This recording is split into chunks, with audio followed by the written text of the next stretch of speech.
Hi friends, I'm Yamini and welcome back to my channel, The Saffron Box. So, today I'm going to talk about the fifth house in Vedic astrology. Okay, so in the series which I'm doing currently, I've already covered the first four houses, and I've already explained what do these houses stand for, what do they show about a native in a birth chart. Okay, so today I'm going to talk about the fifth house.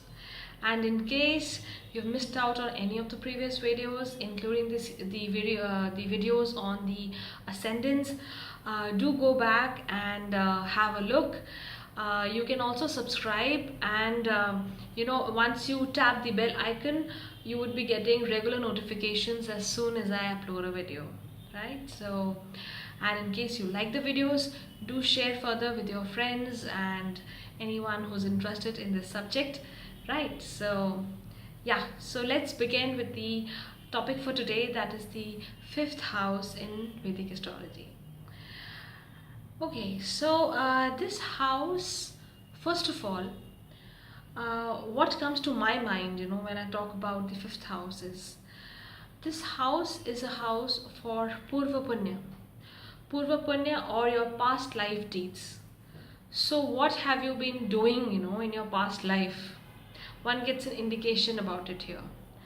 And generally, you hear people talking about their luck. They'll say, oh, my bad luck that I could not do it. I could not get this. Or, oh, that was good luck for Falana. For the, generally it's people talk about bad luck for themselves and good luck about others. So that's, in my personal opinion, not a very good thing to say. Why not speak good for everyone, including yourself? And that is something which, if you speak good, you attract good. So why not consider how blessed and lucky you are every day, rather than saying that someone else, oh, XYZ is so lucky, he or she gets everything so easily in life, and oh my god, I have such a hard luck. So anyways, that's besides the point. But and generally, when people talk about their luck, they're actually talking about the fifth house. And where does this luck factor come from? Now, how lucky you are, or what kind of, whether you're getting things with ease, or you're facing a lot of difficulties in life, there are a lot of things which are actually a fruit of your karma in your past lives. So this house is an indicator of your purva karma or purva punya. So maybe if you have done good punyas, good deeds in your past lives, you might be getting things very easily without much effort in this life. Yeah, and it could be the other way around as well. Okay, and this house is also considered a house of creativity. And where does creativity come from? One cannot be creative without being intelligent. Okay, so this house talks about creativity. So all these people, who discover something, who make some new inventions or innovations, tend to have a very strong fifth house. And that also indicates that their level of intelligence is quite high.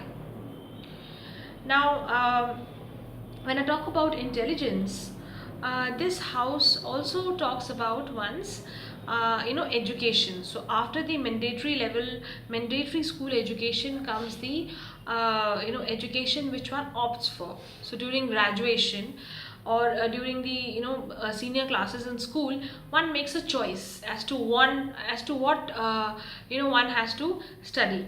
So some may take science, some may take humanities, and some may take commerce, etc. So that totally depends on the condition of the fifth house. So whether a child is inclined towards the subjects in science, or whether he or she wants to take up something related to humanities, etc., it's all dependent on the condition of the fifth house. How is it in the chart? What are the kind of planets over there, and what kind of planets are aspecting the fifth house, etc. Okay. And when we talk about creativity, this fifth house also talks about our children. Okay, and specifically the firstborn. So it's also called the Putrasthan. The way it's called a Poorva Punyas, it's also called a Putrasthan. When I say Putra, it generally means children. So there's no gender specification here as such. But why the Putrasthan? Because we see the ability of a native to have children, whether he or she is going to have any happiness, is going to derive any happiness from their progeny, from their children or not. It also gives indication of the nature of their relationship with the firstborn. Yeah. And this house also, among the many significations, is also a house where one can study enjoyments or entertainment. Interestingly, even gambling comes under this house, right? So one might be all sorts of entertainment. In fact, people who are in the entertainment industry usually again tend to have a good fifth house. Okay, and why a good fifth house? Because the fifth house shows the growth of the fourth house. It's second from the fourth. So the fourth house is of masses, and the fifth house shows the growth of the fourth. So someone who's popular with the masses usually would have a good fifth house. Also, the fifth house is directly opposite the 11th house, and the 11th house stands for gains. So if you have a good 11th house also, if there are if planets are well placed in the 11th house, chances are that your fifth house would also benefit. So it shows that if someone has a good 11th house, it also shows that they would attain their objectives, or generally they'll be successful in life without making without going through very hard times. So generally success will come easily to them, right? Because again, we are forgetting the past life deeds also. They will also be counted here. So past life deeds, your desires, your creativity. So this house is actually a very, very important house, when we study a birth chart. It's also a dharma house. So the first house, the fifth house and the ninth house are part of the dharma trikon. So having a fifth house actually uplifts the entire horoscope, right? And this house also, among the other significations which it has, among the various things which it represents, is also the house which tells us about our Isht, as in the deity whom we need to pray to, whom we pray to rather. It is also the house of Mantra Siddhi. So one's ability to actually get into Mantra Siddhi is also seen from here, right? It also shows the gains which one's spouse has, right? Because the 11th house is the house of gain, the 7th house is the house of partner or spouse, and the 11th house from the 7th is the 5th house. So having a 5th house, say if I take an example of a couple wherein the husband does not have a very good 5th house, but the wife has a good 5th house, also might indicate that once they get married, the couple would progress because of the wife, because of the good deeds which she is bringing from her past lives, because of the good 5th house which she has actually, right? So, and again, when we talk about placements here, say for example, if we have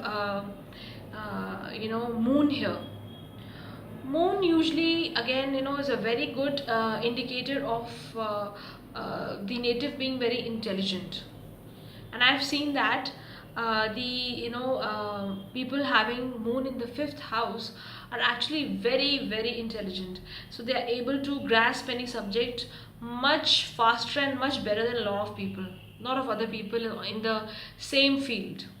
Okay.